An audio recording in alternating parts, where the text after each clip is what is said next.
अस्सलाम वालेकुम। आज का टॉपिक है past continuous tense. Past continuous tense क्या है, इसको कैसे बनाते हैं, इसके क्या इंपॉर्टेंट पॉइंट्स हैं और किस तरह से आप इसे मेमोराइज कर सकते हैं, इस वीडियो में हम इसको डिस्कस करेंगे। टेंसेस बहुत डिफ़िकल्ट लगते हैं सारे ही स्टूडेंट्स को, लेकिन टेंसेस से ईजीएस्ट कोई चीज़ नहीं है। अगर टेंसेस के रूल्स को समझ लिया जाए तो इससे आसान तरीन कोई चीज़ हो नहीं सकती, क्योंकि इंग्लिश में रिटन इंग्लिश हो या स्पोकन हो, उसमें बहुत इंपॉर्टेंट होते हैं टेंसेस। अगर टेंसेस आते हैं तो स्पीकिंग में और राइटिंग में मुश्किल नहीं होती है। तो स्टूडेंट्स के लिए ये बहुत इंपॉर्टेंट टॉपिक होता है कि वो टेंसेस के पॉइंट्स को मेमोराइज करें। तो इस टेंस में 3 ऐसे इंपॉर्टेंट पॉइंट्स हैं जो मैं डिस्कस करूंगी और जिनको मेमोराइज करके आप पास्ट कंटिन्यूस टेंस पे ग्रिप हासिल कर सकते हैं। तो स्टार्ट करते हैं हम। What is past continuous tense? It is a verb tense. ये वर्ब टेंस है, सारे ही वर्ब टेंस होते हैं। वर्ब के बगैर यानी एक्टिविटी के बगैर हम कोई भी सेंटेंस कंप्लीट नहीं कर सकते, और वर्ब के बगैर हम कोई भी उर्दू में भी फ़िक्रे को मुकम्मल नहीं कर सकते। तो वर्ब बहुत इंपॉर्टेंट है हमारी स्पीकिंग में, चाहे वो इंग्लिश हो या उर्दू हो। It is a verb tense used to describe actions, जो कि एक्शन को डिस्क्राइब करता है, क्योंकि वर्ब किसका नाम है? एक्टिविटी का। Verb is the name of action, verb is the name of activity.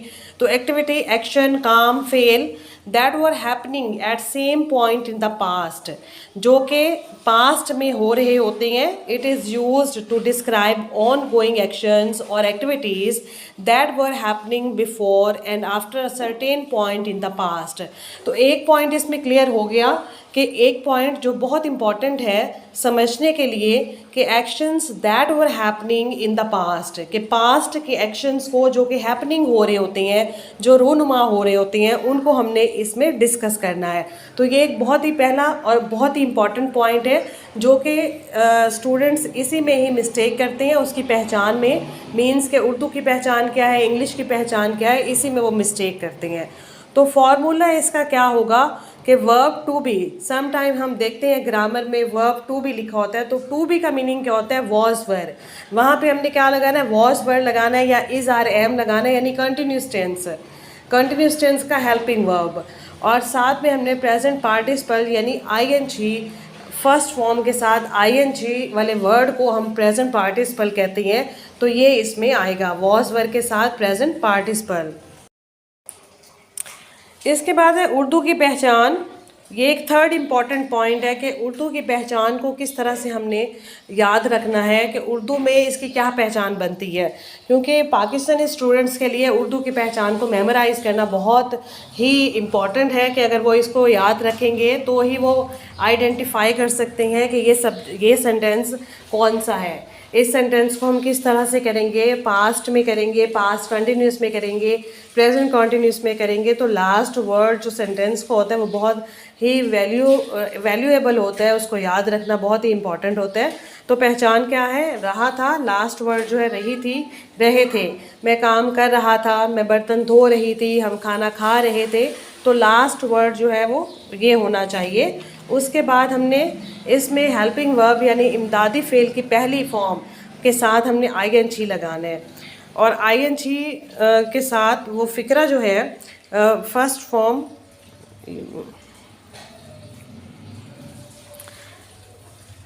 इमदादी fail की पहली हालत के साथ यानी पहली फॉर्म के साथ यानी फर्स्ट फॉर्म के साथ आईएनजी यूज़ करेंगे, और इसमें हेल्पिंग वर्ब वॉज और वर होगा। स्क्रीन पे भी आपको नज़र आ रहा है। और वॉज किसके साथ लगाएंगे, वर किसके साथ लगाएंगे, हम पहले भी डिस्कस कर चुके हैं। तो एग्जाम्पल देख लेते हैं।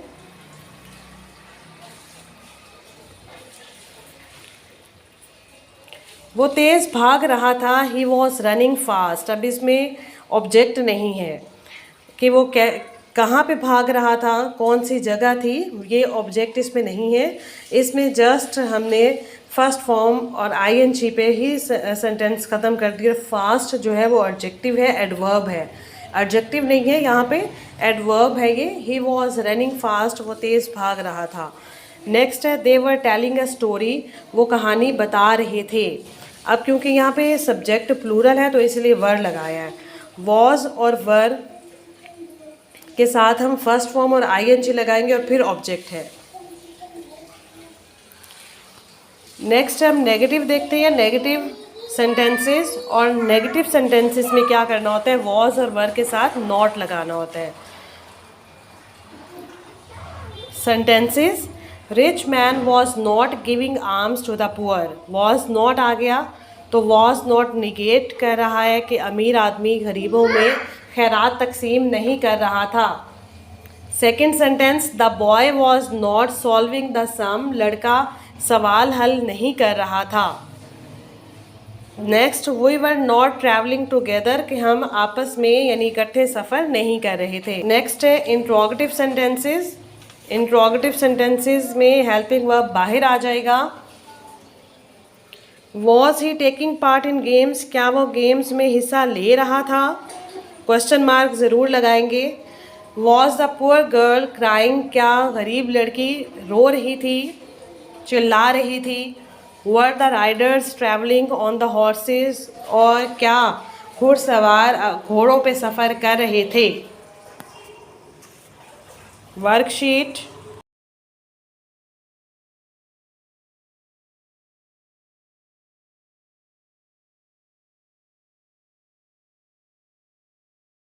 नेक्स्ट है इसका यूजेज, कि कहाँ कहाँ पे हम यूज़ कर सकते हैं। फर्स्ट है to describe parallel action. Parallel action के लिए, पैरेलल एक्शन के एक काम कोई और हो रहा है, दूसरा काम कोई और हो रहा है, कि पैरेलल कंडीशन, एक दूसरे के मुतवाज़ी condition. While I was washing the dishes, कि जब मैं वॉशिंग कर रही थी डिशेस को, बर्तन धो रही थी। अब ये एक एक्शन हो गया। I heard a loud noise, तो मैंने एक ऊंची आवाज़ सुनी। अब दोनों क्या है, पैरेलल एक्शंस है। तो पैरेलल एक्शन के लिए हम पास्ट कंटिन्यूस टेंस और पास्ट इंडेफिनिट टेंस को कंबाइन करते हैं, उनका कॉम्बिनेशन से वो सेंटेंस बनाते हैं। सेकेंड पॉइंट है to describe what someone was doing at a particular point in time, कि कोई इंसान क्या काम कर रहा है, जिसको हम सिंपल भी सेंटेंसेस में यूज़ कर रहे होते हैं, कि कोई भी काम है जो कि हैपनिंग हो रहा होता है पास्ट में, that were happening in the past, वो काम जो है वो हम कॉन्टिन्यूस टेंस में करेंगे। I was working in the garden all day yesterday.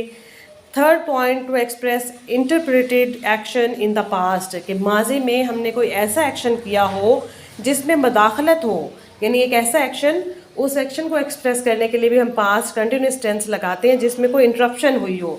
से as like I was driving to work when I crashed my car, कि मैं तो ड्राइविंग कर रहा था जब मेरी कार कुचल दी, क्रश्ड हो गई, तबाह हो गई, ख़राब हो गई। तो ये क्या है, इंटरप्रेटेड कंडीशन, कि मैं तो एक स्मूथली चला जा रहा था, ड्राइविंग कर रहा था, तो मेरी कार तबाह हो गई। लास्ट पॉइंट है to describe repetition and irritation, कि रेपिटेशन को या इरिटेशन को डिस्क्राइब करने के लिए, कि जो काम हम मुसलसल कर रहे हैं या ऐसा काम जो कि इरिटेटिंग होता है, उसको भी डिस्क्राइब करने के लिए हम पास्ट कंटिन्यूस टेंस यूज़ करते हैं। Like he was always complaining in class, तो इस चीज़ को भी हम डिस्क्राइब करने के लिए पास्ट कंटिन्यूस टेंस यूज़ करते हैं। नेक्स्ट इसका स्ट्रक्चर है, और इसका सेकंड इम्पॉर्टेंट पॉइंट भी इसी में ही है। स्ट्रक्चर कैसे हम बनाएंगे, सब्जेक्ट बहुत इंपॉर्टेंट होता है। एक्टिव वॉइस के जितने भी सेंटेंसेस हैं उसमें सब्जेक्ट की फर्स्ट प्लेस सब्जेक्ट ही होता है, यानी फर्स्ट पे हम सब्जेक्ट ही लगाएंगे, और सब्जेक्ट फिर ही, शी, इट, कोई भी सब्जेक्ट हो, सिंगुलर और प्लूरल, उसके अकॉर्डिंग हम हेल्पिंग वर्ब लगाते हैं। तो हेल्पिंग वर्ब इसमें क्या है, वॉज और वर। ये इंपॉर्टेंट सेकंड इंपॉर्टेंट पॉइंट है कि आपने इसमें वॉज और वर लगाना है। फिर इसको देखना है कि वॉज किसके साथ लगाना है, वर किसके साथ लगाना है, वो नेक्स्ट आगे एक्सप्लेन कर देती हूँ मैं। नेक्स्ट है फर्स्ट फॉर्म और आईएनजी, ये थर्ड इंपॉर्टेंट पॉइंट है, क्योंकि हेल्पिंग वर्ब और वर्ब बहुत इंपॉर्टेंट होती हैं, कि फर्स्ट फॉर्म के साथ हमने आईएनजी लगाना है और प्लस ऑब्जेक्ट होगा। ये अफर्मेटिव यानी पॉजिटिव सेंटेंसेस का है ये मेथड, स्ट्रक्चर। नेक्स्ट है इसका नेगेटिव सेंटेंसेस को कैसे बनाते हैं, subject plus helping verb was और वर, और इसके साथ हम नॉट लगाएंगे नेगेटिव में, क्योंकि हम चीज़ों को निगेट कर रहे होते हैं, चीज़ों की निगेशन हो रही होती है, कामों की निगेशन हो रही होती है, तो उसके लिए हम नॉट लगाते हैं। Next first form ING plus object, बाकी सेम वही मेथड है। इंट्रोगेटिव में हेल्पिंग वर्ब को बाहर लेकर आते हैं, हेल्पिंग वर्ब वॉज और वर्ब बाहर आ जाएगा, फिर सब्जेक्ट होगा अकॉर्डिंग टू हेल्पिंग वर्ब, और फिर फर्स्ट फॉर्म और आईएनजी और प्लस ऑब्जेक्ट और प्लस क्वेश्चन मार्क। अगर डबल इंट्रोगेटिव है तो WH वाली फैमिली जो है वो बाहर आ जाएगी। और अगर नेगेटिव है तो नेगेटिव में सब्जेक्ट के बाद हम नॉट लगाएंगे। नेक्स्ट ये जो स्ट्रक्चर है इसमें आपको नज़र आ रहा है कि सिंगुलर कौन से हैं हेल्पिंग वर्ब, यानी सिंगुलर सब्जेक्ट कौन से हैं और उनके साथ हमने हेल्पिंग वर्ब कौन सा लगाना है, और प्लूरल कौन से हैं और उसके साथ हमने हेल्पिंग वर्ब कौन सा लगाना है। आई, यू, ही, शी, इट जो है ये हमने देखेंगे सिंगुलर में है, लेकिन यू के साथ हम वर लगाएंगे। ये सारा जो एक चार्ट आ रहा है इसमें आपको बहुत ही इजीली डिस्क्राइब किया गया है।